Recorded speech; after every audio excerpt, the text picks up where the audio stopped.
సభా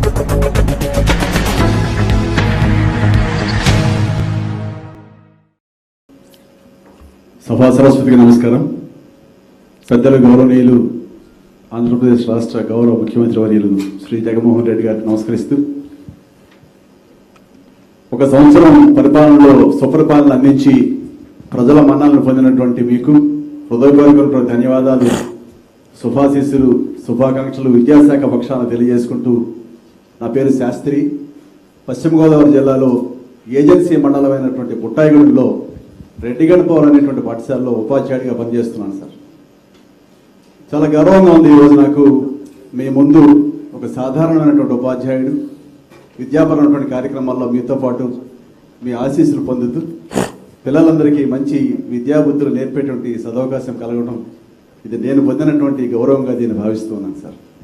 ఇవాళ యావత్ ఆంధ్రప్రదేశ్ రాష్ట్రం మొత్తం కూడా విద్యాపరంగా అద్భుతమైనటువంటి పరిస్థితుల వైపు ముందుకు నడుస్తూ ఉన్న శుభతరుణంలో యావత్ భారతదేశం అంతా కూడా ఇవాళ ఆంధ్రప్రదేశ్ రాష్ట్రం వైపు చూస్తుందనటం చెప్పడంలో ఎలాంటి సందేహం లేదు.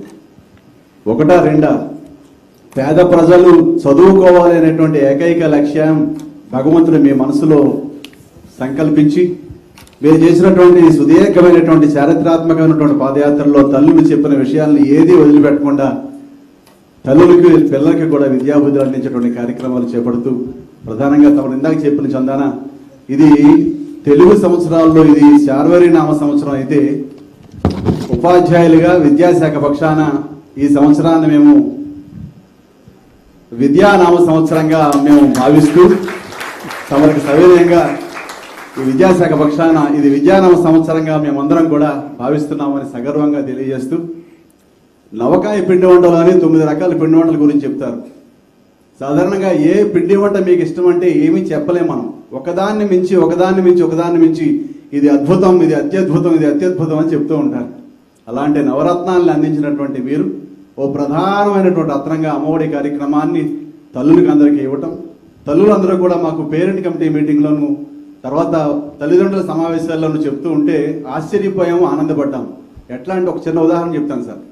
మాకు సంక్రాంతి ఈ సంవత్సరం 9వ తేదీనే వచ్చింది మాస్టర్, 14వ తేదీ కాదని చెప్పి తల్లులందరూ కూడా చెప్పడంలో నిజంగా ఆనందానికి మించినటువంటి అవధులు పరిధి దాటిపోయి మేము ఎంతో ఆనందపడ్డాం సార్. ఇంకొక ప్రధానమైన అంశం, ఈ కార్యక్రమం వెనకాల ఉన్నటువంటి ఆంతర్యం ఏంటంటే కేవలం ఆర్థికపరమైనటువంటి అంశమే కాకుండా పిల్లలు చదువుకోవాలి అనేటువంటి కాన్సెప్ట్ని 2 రకాలుగా జోడించి తీసుకువెళ్ళటం, తద్వారా పిల్లలందరూ బడికి రావటం. ఈ కార్యక్రమం వల్ల ప్రధానమైనటువంటి ఆకాంక్ష పిల్లలందరూ డ్రాప్ అవుట్ కాకుండా రెగ్యులర్గా పాఠశాలకు వచ్చి విద్యాబుద్ధులు నేర్చుకోవటం అనేది ఈ పథకం యొక్క ప్రధానమైనటువంటి ఉద్దేశంగా మేము భావించాం. సమాజంలో పాఠశాలకు ఒక ఉన్నతమైనటువంటి స్థానం ఉంది. ఉపాధ్యాయుడికి ప్రధానంగా తల్లిదండ్రులతో ప్రత్యక్ష సంబంధాలు ఉంటాయి సార్. తల్లిదండ్రులు అందరూ ఉపాధ్యాయులకు రావటం, ఉపాధ్యాయులు కూడా ప్రభుత్వ పథకాల గురించి, విద్యాపరమైనటువంటి అంశాల గురించి తల్లిదండ్రులకు వివరించేటువంటి సందర్భంలో ఇది మన ప్రభుత్వం చేస్తున్నటువంటి అంశాలను తల్లిదండ్రులకు చెప్పేటువంటి సందర్భం, వాళ్ళని చైతన్యవంతం చేసేటువంటి వేదికే పాఠశాల. అలాంటి పాఠశాలలో ఉపాధ్యాయులుగా పనిచేస్తూ ఇవాళ ప్రభుత్వ కార్యక్రమాలను ప్రజలకు అందించడంలో మేము కూడా ప్రధానమైనటువంటి భూమిక వహించడం సంతోషకరంగా భావిస్తున్నాం. రెండవ ప్రధానమైనటువంటి అంశం, జగనన్న విద్యా కానుక ద్వారా తమరు ఏదైతే రేపు రాబోయే విద్యా సంవత్సరం నుంచి విద్యార్థులకు అందించేటువంటి కిట్ గురించి కూడా ఒక నిమిషం మాట్లాడే ప్రయత్నం చేస్తాను సార్. ఏజెన్సీ ప్రాంతాల్లో పనిచేసేటువంటి ఉపాధ్యాయుడిగా చాలా పేదవాళ్ళు, పేద పిల్లలు పుస్తకాలు లేక అరకొర వసతులతో పాఠశాలకు రావటం, కాళ్ళకు కనీసంగా చెప్పులు కూడా లేకుండా ఉండేటువంటి విద్యార్థులు మేము గతంలో చూసాం సార్. ఆ పరిస్థితులన్నింటినీ కూడా సమూలంగా మార్పులు చేసి రేపు రాబోయే రోజుల్లో మనం ఇచ్చేటువంటి కిట్ ద్వారా విద్యార్థులందరూ కూడా రాష్ట్రం మొత్తం కూడా ఒకే పద్ధతిలో విద్యార్థులందరూ పాఠశాలకు వచ్చే విధంగా తమరు ఇచ్చేటువంటి ఈ కిట్ ఎంతో ఉపయోగపడుతుందని, ప్రధానంగా పేద పిల్లలందరికీ కూడా ఈ కిట్ ఎంతో ఉపయోగపడుతుందని మనసారా మేము భావిస్తూ, ఉపాధ్యాయులుగా ఈ సదవకాశం దక్కినందుకు, మీ ముందు మాట్లాడేటువంటి అవకాశం దక్కినందుకు మనస్ఫూర్తిగా మీకు ధన్యవాదాలు తెలియజేస్తూ థ్యాంక్ యూ నమస్కారం సార్.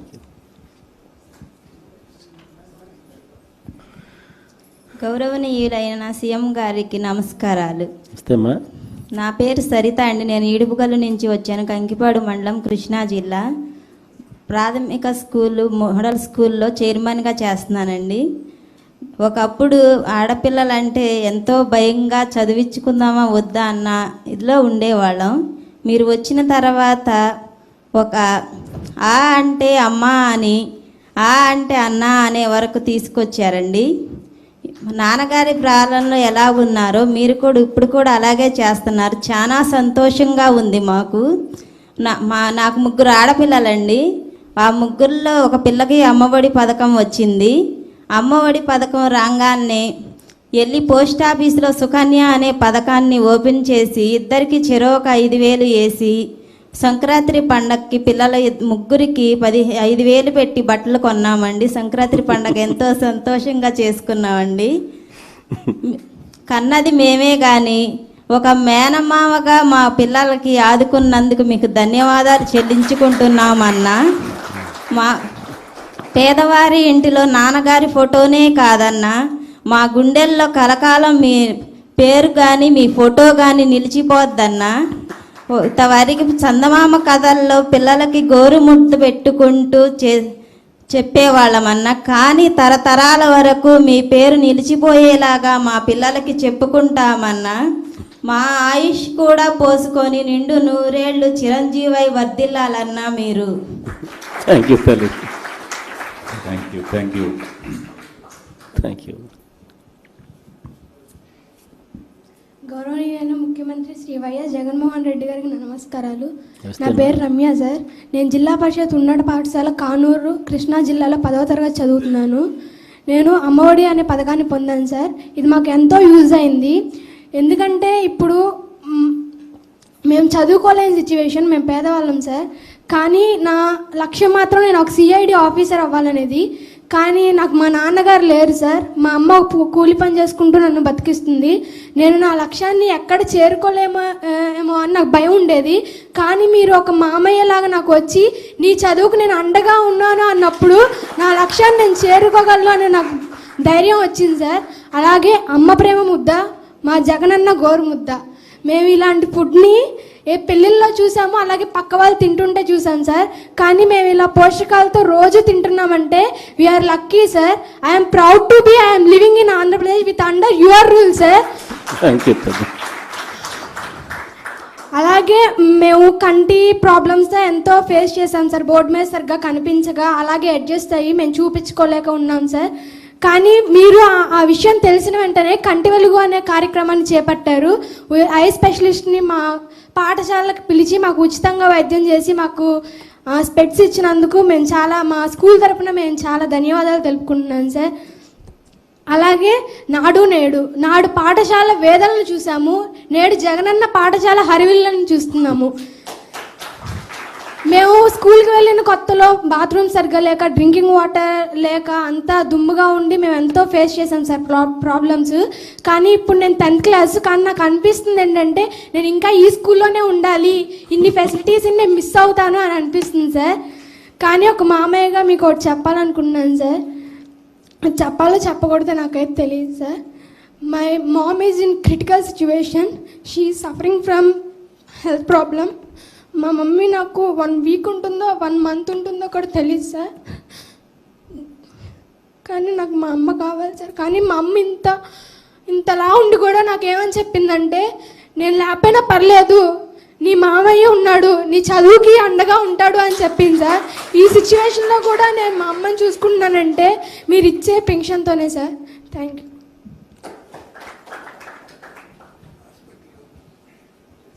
మా నాన్న వస్తారు తల్లి, ఒకసారి డీటెయిల్స్ నోట్ చేసుకున్నాం సార్, కనుక్కుంటాం సార్.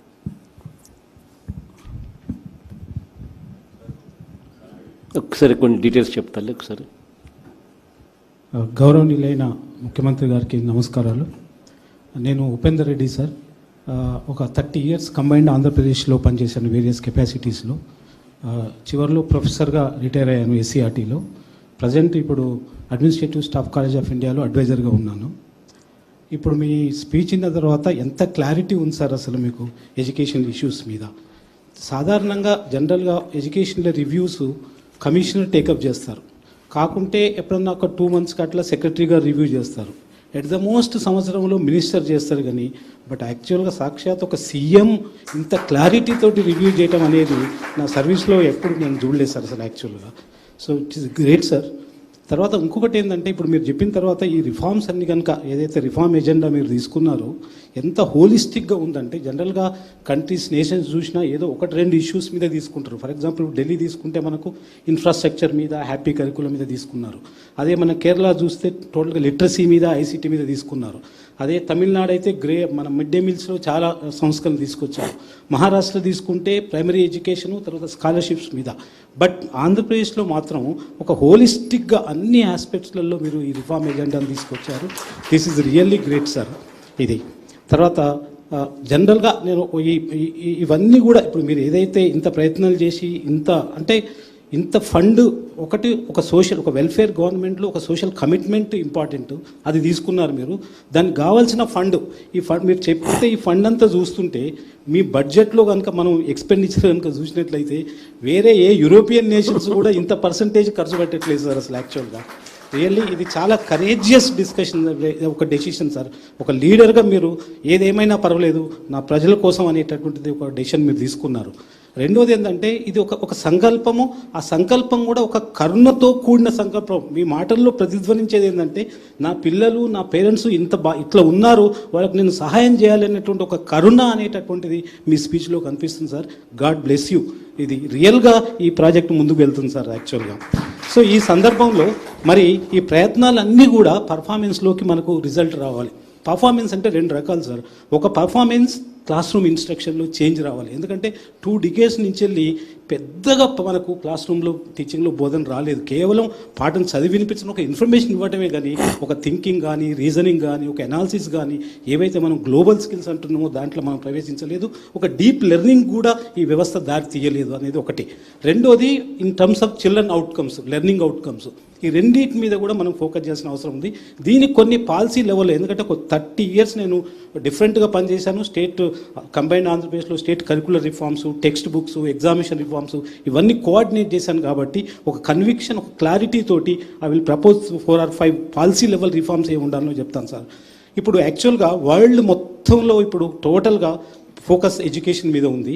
ఇప్పుడు పీసా అని programme for international students association అని వాళ్ళు టోటల్గా కంట్రీస్లో ఒక పరీక్ష పెట్టి కంపేర్ చేస్తున్నారు. ఏ నేషన్లో ఏ కంట్రీలో ఎడ్యుకేషన్ బాగా ఉందని. 15 ఏళ్ళ పిల్లలకి మ్యాథ్స్లో, సైన్స్లో, రీడింగ్లో టెస్ట్ పెట్టి కంట్రీస్ ఏవి ముందంజలో ఉన్నాయని ఒక కంపారిజన్ చేస్తున్నారు. ఎవ్రీ 3 years ఒకసారి కండక్ట్ చేస్తారు. అయితే టాప్ 10 కంట్రీస్ వాళ్ళు ఎనాలిసిస్ చేశారు. ఆ టాప్ 10 ఏ రీజన్స్, ఏ ఫ్యాక్టర్స్ వల్ల ఈ కంట్రీస్ ముందు ఉన్నాయి అనేది కనుక చూసినట్టయితే ఫస్ట్ వాళ్ళు చేసింది ఏంటంటే ద క్రిటికల్ ఫ్యాక్టర్ ఏంటంటే teacher, quality of the teacher, అంటే క్వాలిటీ ఆఫ్ ద టీచింగ్. కాబట్టి ఈ కంట్రీస్ అన్నీ కూడా ఫోకస్ ఎక్కడ పెట్టాయంటే దే హ్యావ్ వాళ్ళు they are choosing their teachers అనమాట, దేర్ రిక్రూట్మెంట్ ప్రొసీజర్స్. యాక్చువల్గా ఇప్పుడు మన తెలంగాణలో ఆంధ్రప్రదేశ్లో మనం చూసినట్లయితే ఒక 3 hours ఒక మల్టిపుల్ చాయిస్ పెట్టి మనం తీసుకుంటాం అసలు. యాక్చువల్గా అక్కడ టెస్ట్ డిస్క్రిప్టివ్గా ఉంటుంది. డిస్క్రిప్టివ్ టెస్ట్ అయిపోయిన తర్వాత ఒక డిమాన్స్ట్రేషన్ లెసన్ ఉంటుంది. ఒక డిమాన్స్ట్రేషన్ లేనాక ఒక ఇంటర్వ్యూ కూడా ఉంటుంది. అంటే ఒక్కొక్క టీచరు 30 generations యాక్చువల్గా ఆయన కింద పోతాయన్నమాట. 30 generations తీసుకునేటువంటి టీచర్ ఏ రకంగా ఉండాలి, ఒక 3 గంటల్లో మనం ఏం టెస్ట్ చేస్తాం. కాబట్టి how you choose your teachers is the most important critical factor. ఎందుకంటే టీచర్ క్వాలిటీ అంటే క్వాలిటీ ఆఫ్ ఇన్స్ట్రక్షన్ అనేది ఉంటుంది. కాబట్టి ఆ రిక్రూట్మెంట్ ప్రొసీజర్లో చేంజ్ చేసుకుంటేనే మనం దీని ఫలితాన్ని మనం సాధించగలం. ఇది ఒకటి. రెండోది ఏం చెప్పారంటే ఒకసారి రిక్రూట్ అయిపోయినాక based on qualifications you recruit. తర్వాత క్వాలిఫికేషన్ కాదు but how to make these teachers competent. ఇప్పుడు కాంపిటెంట్ అంటే 2 రకాల పద్ధతులు మనం ఉపయోగిస్తున్నాం. కాంపిటెన్స్కి మనమే రెస్పాన్సిబిలిటీ తీసుకుని ట్రైనింగ్ ఇస్తున్నాం. Training after training. ఎంత ట్రైనింగ్ ఇచ్చినా 20%, 80% డిపెండ్స్ అపాన్ ద టీచరే అసలు. యాక్చువల్గా టీచర్ రీడింగు, రెఫరెన్సింగు కంపల్సరీగా ఉండాలి. కాబట్టి ఆ కంట్రీస్ ఏం చేశాయంటే ప్రతి వాళ్ళకు అక్కడ టీచర్ అప్రైజల్స్ అని ఉంది, టెస్ట్ ఉంటుంది టీచర్స్కి. ఒకసారి మన దగ్గర ఏంటంటే ఒకసారి రిక్రూట్ అయితే రిటైర్మెంట్ అయిన దాకా పర్ఫార్మెన్స్ అప్రైజల్ ఉండదు అసలు. యాక్చువల్గా వెదర్ దిస్ టీచర్ ఈజ్ ఫిట్టా అన్ఫిట్ అనేది కూడా మనం చూడం అసలు. యాక్చువల్గా ఎందుకంటే ఒక వెల్ఫేర్ గవర్నమెంట్లో మీరు పిల్లలకు న్యాయం చేద్దాం అనుకుంటారు. కాబట్టి you must see the teachers must be competent enough to teach properly. కాబట్టి టీచర్ అప్రైజల్స్ ఎవ్రీ 3 ఇయర్స్కో 4 ఇయర్స్కో ఒక టెస్ట్ పెడతామంటే అప్పుడు వాళ్ళు ప్రిపేర్ అవుతారు. ఇప్పుడు ఏం లేదు కాబట్టి ఎక్కడ కూడా పర్ఫార్మెన్స్ మనం లింక్ చేయలేదు. నీ ప్రమోషన్స్ కానీ, నీ ఇంక్రిమెంట్లు కానీ, ట్రాన్స్ఫర్స్ కానీ ఎక్కడ కూడా మనం లింక్ చేయలేదు. ఓన్లీ ఇయర్స్ ఆఫ్ సర్వీసే మనం క్రైటీరియా కింద తీసుకుంటున్నాం కాబట్టి వాళ్ళకు అకౌంటబిలిటీ లేదు. కాబట్టి కంపల్సరీగా పర్ఫార్మెన్స్ అప్రైజల్ చేసి ఒక అకౌంటబిలిటీ ఫిక్స్ చేస్తేనే మనం అనుకునే దాన్ని మనం సాధించగలం. ఎందుకంటే ఇంత బడ్జెట్ మనం ఖర్చు పెడుతున్నాం కాబట్టి కంపల్సరీగా it must result in to the performance అనేది ఒకటి చేయండి. తర్వాత నెక్స్ట్ ఏంటంటే డీసెంట్రలైజేషన్ కూడా. థర్డ్ ఫ్యాక్టర్ ఏం చెప్పారంటే వాళ్ళు సూపర్విజన్, యాక్చువల్గా ఇన్స్పెక్షన్ మెకానిజం. ఇప్పుడు ఇంగ్లాండ్ మొదలు కంట్రీస్ చూస్తే ఏం చేస్తారంటే వాళ్ళు ప్రతి స్కూల్ని సంవత్సరంలో ఒక 3 రోజులు ఇన్స్పెక్ట్ చేస్తారు కంపల్సరీగా. చేసి ఒక పెద్ద రిపోర్ట్ తయారు చేసి పబ్లిక్ డొమైన్లో పెడతారు. మన దగ్గర ఏంటంటే ఎంఈఓ చూస్తే డిఓకి పంపిస్తారు, డిఓ చూస్తే కమిషన్ చూస్తే సెక్రటరీకి పంపిస్తారు. కానీ యాక్చువల్ స్టేక్ హోల్డర్స్కు ఈ స్కూల్లో ఏం జరుగుతుంది, ఏం ప్రోగ్రామ్లు కండక్ట్ చేస్తున్నటువంటి క్లారిటీ అసలు పేరెంట్స్కి ఉండదు అసలు యాక్చువల్గా. So we are primarily responsible for the parents. కాబట్టి మన స్కూల్ పర్ఫార్మెన్స్ రిపోర్ట్స్ అనేటటువంటి పబ్లిక్ డొమైన్లో పెట్టి యాక్చువల్గా మనం పబ్లిక్ అందిస్తే కనుక వాళ్ళకు ఒక అకౌంటబిలిటీ ఉంటుంది. కాబట్టి అప్రైజల్ అకౌంటబిలిటీ ఒక స్టాండర్డ్ మనం ఒకటి పెట్టుకోవాలి పిల్లలు టీచర్లు. ఇంకోటి ఏంటంటే మరి మన ఎంఈఓలు కానీ డిఓలు కానీ యాక్చువల్గా మనకు ట్రైనింగ్ లేదు అసలు. యాక్చువల్గా ఒక డిఓ ఒక క్లాస్ రూమ్కి పోయి నిజంగానే ఇది క్వాలిటీ ఉందా లేదా అనేటటువంటి టెస్ట్ చేసేటటువంటి కెపాసిటీస్ కూడా మన ఇప్పుడు ఇన్స్పెక్టర్స్ మనం ఇవ్వాలి ఆ ట్రైనింగ్ కూడా. కాబట్టి కాంపిటెన్సీ అనేది, ఎందుకంటే DO primarily is an academician not an administrator. కాబట్టి ఒక అకాడమిక్ అడ్మినిస్ట్రేటర్కి ఉండాల్సిన లక్షణాలు ఉండాలంటే ఒక మంచి ట్రైనింగ్ ఇచ్చి కెపాసిటీ బిల్డింగ్ కూడా చేయాలి. ఈ మధ్య నేషనల్ ఎడ్యుకేషన్ పాలసీలో ఒక కొత్తగా చేశారు, మానిటరింగ్ అనేది డీసెంట్రలైజ్ ఉండాలని చెప్పి స్కూల్ కాంప్లెక్స్ వ్యవస్థను పెట్టారు వాళ్ళు. అంటే డిఓకులకు దాదాపు ఒక 400-500 స్కూల్స్ ఉంటాయి కాబట్టి ఎన్ని స్కూళ్ళకి పోతాడు ఆయన, ఒక ఎంఈఓ కింద 150 స్కూళ్ళు ఉంటాయి కాబట్టి ఎన్ని స్కూళ్ళకి పోతాడు ఆయన. కాబట్టి కంపల్సరీగా ఒక స్కూల్ కాంప్లెక్స్ ఒక హై స్కూల్ని సెంటర్గా పెట్టి ఆ హై స్కూల్ చుట్టూ ఉన్నటువంటి ఒక 15-20 స్కూళ్ళను హై స్కూల్కు అటాచ్ చేసి ఆయనకు అకాడమిక్ అడ్మినిస్ట్రేటివ్ పవర్స్ ఇస్తే డీసెంట్రలైజేషన్ లోపల ఒక క్వాలిటీని తీసుకొచ్చేటువంటి అవకాశం ఉంది. కాబట్టి ఆ స్కూల్ కాంప్లెక్స్ని బలోపేతం చేయాలనేటటువంటిది అనేది ఒకటి సార్. తర్వాత మన దగ్గర డైట్స్ ఉన్నాయి, టీచర్ ట్రైనింగ్ ఇన్స్టిట్యూషన్స్ 24 మంది ఉంటారు స్టాఫ్ మెంబర్స్. దానికి 60% శాలరీ సెంట్రల్ గవర్నమెంట్ ఇస్తుంది అసలు వాళ్ళకు. మనకి ఏ డైట్ చూసినా కూడా ఇప్పుడు కేవలం 2-3 టీచర్లు ఉన్నారు అంతే. ఎందుకంటే సెంట్రల్ గవర్నమెంట్ ఫండ్ వస్తుంది కాబట్టి మనం వాటిని ఫిలప్ చేసుకుంటే వాళ్ళు ఫీల్డ్కి పోయి ఇంటరాక్షన్ అయ్యి టీచర్లకు సపోర్ట్ ఇస్తారు. కాబట్టి they are the district level institutions కాబట్టి very critical in quality monitoring. కాబట్టి వాటిని మనం చేసుకోవాలి అనేది ఒకటి ఇంపార్టెంట్ అయినటువంటి వర్క్. తర్వాత మూడోది అంటే ఇప్పుడు ఏ కంట్రీ చూసినా కూడా mostly they are focusing on reading. ఎప్పుడైతే పిల్లలు స్ట్రగ్లింగ్ చేసుకుంటూ రీడింగ్ చేస్తారో, రీడింగ్ ఎఫిషియన్సీ ఉండదో ముందుకు పోలేరు అసలు. యాక్చువల్గా పుస్తకం కూడా ఓపెన్ చేయరు. కాబట్టి రీడింగ్ హ్యాబిట్స్ డెవలప్ చేయాలి, రీడింగ్ని ఇంప్రూవ్ చేయాలంటే స్కూల్ లైబ్రరీస్ని స్ట్రెంథన్ చేయాలి మనం కంపల్సరీగా. కాబట్టి దానికి చిల్డ్రన్ డిటేజ్, ఎందుకంటే మన టీచర్లో చాలామంది చిల్డ్రన్ డిటేజ్ రాసే వాళ్ళు ఉన్నారు, బొమ్మలు వేసే వాళ్ళు ఉన్నారు. ఉన్న కెపాసిటీ ఉపయోగించుకొని మనం కనుక లైబ్రరీస్ని స్ట్రెంత్ చేస్తే ఈ చిల్డ్రన్ ఎక్కువ భాగం మనకు లైబ్రరీలో కనుక గడిపినట్లయితే చాలా ముందుకెళ్తారు. వాళ్ళకు ఒక విజువలైజేషన్ వస్తుంది రీడింగ్లో. టీవీ చూస్తే రాదు, కానీ చూస్తే ఒక విజువలైజేషన్, ఒక ఇమాజినేషన్ అనేటటువంటి వస్తుంది. కాబట్టి అది ఒకటి దృష్టిలో పెట్టుకోండి. తర్వాత నెక్స్ట్ ఐసిటీ, ఇప్పుడు డిజిటల్ డివైడ్ ఉంది ఇప్పుడు యాక్చువల్గా.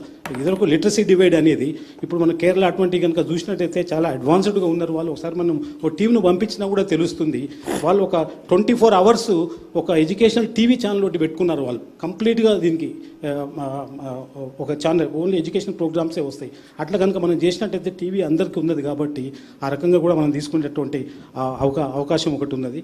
కాబట్టి these are some of the ఇవి. తర్వాత ఒక్క ఇష్యూ ఒకటి ఏంటంటే ఇప్పుడు ఒక సిస్టమ్ లెవెల్లో కనుక మనం కనుక ఆలోచించినట్లయితే దెర్ ఆర్ 2 ఇష్యూస్ సార్. ఇంతకుముందు కంబైన్డ్ ఆంధ్రప్రదేశ్లో కూడా చాలా ఆలోచించడం కానీ మనం దాన్ని టేకప్ చేయలేదు. సిస్టంలో ఏంటంటే ఇప్పుడు డిఓ డిస్ట్రిక్ట్ ఒక యూనిట్, మండల్ ఒక యూనిట్. ఈ మధ్యలో మనకు డివిజనల్ అని డిప్టీ ఈఓస్ అని ఉన్నారు. అప్పుడే మనం తీసేద్దామని పెట్టాం. అసలు దీనివల్ల ఏం ప్రయోజనం లేదు. డిఓ ఉండాలి, ఎంఈఓ ఉండాలి, కానీ మధ్యలో ఇది అక్కర్లేదని. రెండోది ఏంటంటే అప్పర్ ప్రైమరీ స్కూల్స్ ఉన్నాయి మన దగ్గర. అప్పర్ ప్రైమరీ స్కూల్ ఎవ్రీ 3 కిలోమీటర్స్కి ఉండాలి, హై స్కూల్ ఎవ్రీ 5 కిలోమీటర్స్కి ఉండాలి. కానీ ఇప్పుడు హై స్కూల్లే ఎవ్రీ 3 కిలోమీటర్స్ ఉంది కాబట్టి అప్పర్ ప్రైమరీ స్కూల్స్ అక్కర్లేదు. అప్పర్ ప్రైమరీ స్కూల్లో కూడా 4 టీచర్లు ఉంటారు.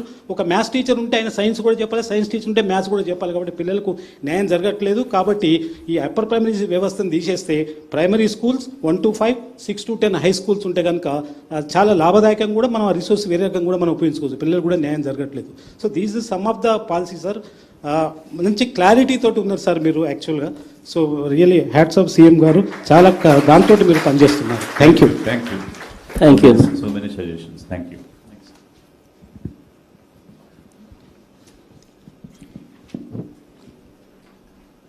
Honorable Chief Minister Garu, I am Satyanarayana, Director of IIT Tirupati Andi. Director of IIT Tirupati. మీకు తెలిసినట్టు 2015లో ఐఐటి స్టార్ట్ చేసాం తిరుపతిలో, and I'm glad to inform you it's probably one of the fastest growing IITs. 2008లో 8 IITs start చేశారు ఇండియాలో, 2015-16లో 6 start చేసాం. So ఈ 14 IITలో చూస్తే probably IIT Tirupati is among the top 2-3 in terms of the rate of growth, with the support of both the state and the center to make it happen. So I've been asked to talk about higher education, so I'll focus on higher education. But before that, I would really appreciate the way you are addressing the fundamentals, starting from the affordability of schooling and education at both the schooling level and the college level, and also not only taking care of it, taking care of the nutrition of the kid, because unless the kids are healthy, they are not going to get educated, and investing on the most fundamental requirement, that is the people and the education that is going to take them to the next level. So I think that aspect, the clarity as a previous speaker spoke, I think there is really appreciative of how it's being addressed. Now quickly, I'll just give a little overview to the state undante. I think number of institutions perspective lo chuste, I think we are doing reasonably well. Oka 16 state universities unnai, about 5 deemed universities, about 5 private universities, and then there are about 13 centrally funded institutions in the state. So ఇప్పుడు ఈ centrally funded institutions, so state గురించి institutions గురించి మీకు తెలుసు బాగానే, but so I thought I'll coming from a centrally funded institution I will spend a little time on them. ఈ 14 institutions చూస్తే every possible fund top centrally funded institution is in the state. Before division, state division separation అవ్వకముందు, there were only School of Planning and Architecture which started in 2008 in this region. Antakumundu only one Rashtriya Sanskrit University, Sanskrit Vidya, this thing in Tirupatilo undidi. Alatidi uppudu Indialo unna prati central institution state lo undi. How does the state going to leverage that advantage? ఏ స్టేట్లో ఇన్ని institutions లేవు, ఎక్కడ అసలు లేని నుంచి ఇప్పుడు మొత్తం అన్నీ ఉన్నాయి. So how do we take advantage of this situation? అది ఒక అంటే all the top institution, AIIMS ఏంటి, ఐఐటి ఏంటి, ఐసర్ ఏంటి, ఇవన్నీ. నా స్టేట్లో చూస్తే coming to engineering colleges, there are about more than 300 engineering colleges, about 305 engineering colleges, alage pharmacy and about 1500 degree colleges. And this engineering colleges are producing the number of students that are being produced by engineering colleges about 1,40,000. Degree colleges are producing about 3.5 lakh students. Now, gani choste, whether you're talking about engineering or you're talking about pharmacy, MBA, any choste, there's almost 40% vacancies in these colleges. Though we have the colleges, now seats are there, but the number of vacancies is almost 40%. Now we have been talking about this gross enrollment ratio, GER. And as pointed out earlier, మన స్టేట్లో GER is about 32.4% and the national average is 26.3%. But all of us are targeting to get the GER to 50% by 2030. That means we have to add a lot more capacity to address these students. So this capacity address cheyadaniki ఇప్పుడు మనం చూస్తే 40% vacancies ఉన్నాయి. So the important thing ఇది using the existing infrastructure, ఇప్పుడు create చేసిన infrastructure adequately use చేయాలి, enhance it, improve the quality and capacity. That way we can absorb a lot of the same, because కొత్త institutions start cheyalante investment is quite large. You have to get land, you have to get money, build buildings, create the same. One more thing, problem in India lo ఏంటంటే most of our institutions are suboptimal in the terms of size. ఇప్పుడు America వెళ్ళారంటే look at most universities. If you go to state universities like Ohio State University, only 50,000, 60,000 students ఉంటారు. And a typical, even an average American university has about 30 to 40,000 students. There are few thousands. So instead of building too many institutions, I think we need to upgrade our institutions too. So చాలా advantages ఉంటాయి because you're leveraging and consolidated things in one place. The other issue that I wanted to quickly address is the demand for the graduates you're producing. ఏ ఏరియాలో మనం produce చేయాలి. ఇప్పుడు ఒక engineer produce చేస్తే ఆ engineer వాడు చేయవలసిన పని చేస్తే ఇంజనీర్ చేయవలసిన పని design, planning and design setup the system. వాళ్ళ కింద if you take a factory setup, వాళ్ళ కింద ముగ్గురు engineer supervisors, say 3 to 4 supervisors will have to work with them. Now who are the people who are trained, where they are trained, this supervisors? That's from the polytechnics.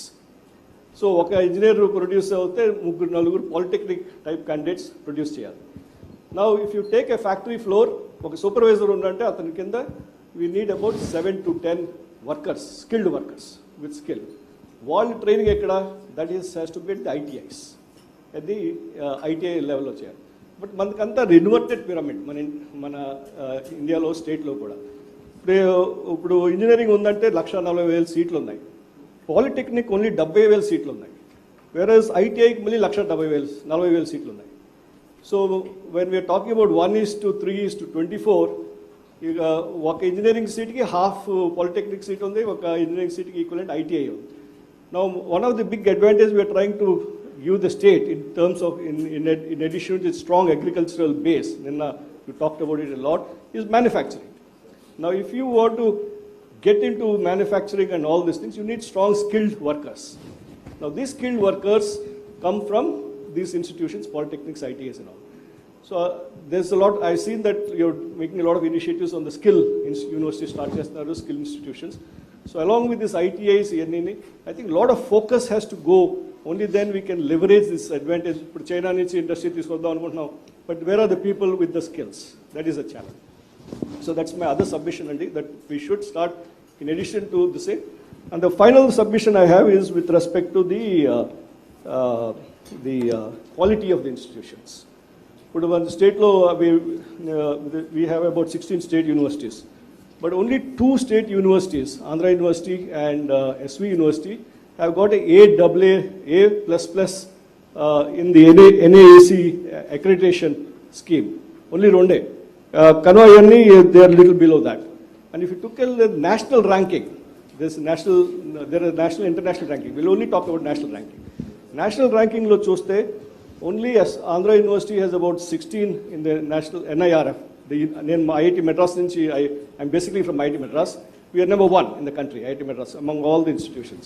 So Andhra University is 16, and then SV University is 48. దాని తర్వాత కన్వా అన్ని 100 పైనే ఉన్నాయి. So I think that gives a benchmark of the quality that we need to improve at the university level. అంటే అన్ని quality improve చేయాలి. University level, at least we should target that 5 of our institutions, universities, are in the top 50 in the country. So that way we should become the educational hub and educational focus for this country. And so to do this, we have to do a lot of things. We have to improve the infrastructure. We have to, the biggest challenge is faculty members. Manaki pedda challenge entante we don't have enough faculty members, and also many institutions do not have adequately sanctioned faculty members. So in the Mundu speaker also spoke about the quality of the teachers. Same thing applies to the universities. And then the leadership and governance, and that is a issue with many institutions, the right leadership and the right governance. So that we have to fix that issue. Otherwise, we cannot excel. And then look for curriculum, which is looking forward. You talked about a global citizen, how we are addressed and so on. So we have to look at the curriculum, and then the strong connect between the industry and the institutions. So both have to talk to each other. And we need to benchmark with the best institutions, at least in the country, if not the world. Whether it's University of Pune and these kinds of universities, whether we are right up there along with them. So that is the other thing. So anyway, the education in future is changing. You talked about it.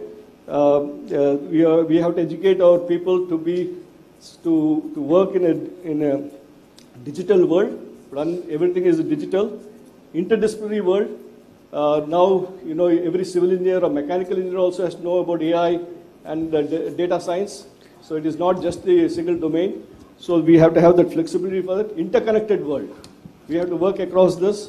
So we have to bring in a lot more flexibility in what the student chooses. And the teacher's role is also changing. Teacher's role is changing from a hierarchical system to a facilitator.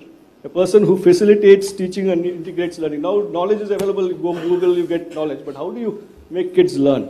And learning to learn. Things are changing. They're saying knowledge is doubling every 4-5 years. And which means people have to continuously learn. So how do we produce kids who do this? New job roles. They're saying 10 years tarvata kotta roles, job roles entuntayo appudu manaku inka teliyadu. Things are changing so fast. So how do we make people do this? And then shift from employment, employability. Industry keeps saying many of our children are not employable. There are a number of studies saying only 17% of children are employable. I have students graduating 20%. I have seen a lot of schemes are being addressed by the state that bring in these skills in the students, which is very laudatory. And then this coronavirus has sort of brought in a new perspective in online teaching. Intumundu teachers in online teaching, everyone used to believe in only talk and chalk. Now, but we believe that over a period of time we will be. It is not the only way to do it, but it's a supplementary way of teaching. Within 2 months, all the faculty have started now teaching online and they started getting comfortable with it. This is going to bring a big paradigm shift on how we deliver our teaching. So these are some of the things I thought I'll submit to bring it to your attention, sir. So thank you very much for this opportunity. Thank you. బాగా చెప్పారు సత్యనారాయణ అన్న, కొన్ని note చేసుకున్నాం. Real estate రంగంలో నమ్మకానికి మారుపేరుగాంచిన సంస్థ SS స్వర్ణ ventures సొంతింటి కలను సాకారం చేసేందుకు అన్ని రకాల హంగులతో అతి తక్కువ ధరలో ఫ్లాట్లు అందజేస్తున్న సంస్థ ఎస్ఎస్ స్వర్ణ వెంచర్స్. కీసర నుండి భోగారం వెళ్ళు రహదారిలో ప్రశాంత వాతావరణంలో 6 ఎకరాల విస్తీర్ణంలో ప్లాట్లను అందుబాటులోకి తెచ్చింది ఎస్ఎస్ స్వర్ణ వెంచర్స్. అన్ని సౌకర్యాలు అతి చేరువలో అతి తక్కువ ధరలో అందరికీ అందుబాటులో గల ఈ అవకాశాన్ని వినియోగించుకునేందుకు వెంటనే సంప్రదించండి, మంచి ఫ్లాట్లను ఎంచుకోండి. ప్లీజ్ కాంటాక్ట్ 9030232291 మరియు 94913747